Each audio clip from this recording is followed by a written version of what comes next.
አቧራውን አራክፎ ጸጋን ለመግለጥ ነሐሴ 2015 ዓ.ም ለመቀመጥ የሚመች አሰራር የለውም። የቆሸሸ ነው።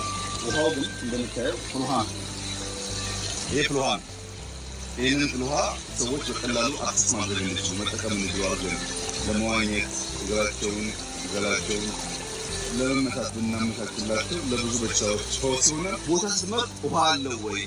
ነፋሻማ ነው ወይ? በቂ ፀሐይ ያገኛል ወይ? ሳር አለው ወይ? ዛፍ ይበቅልበታል ወይ?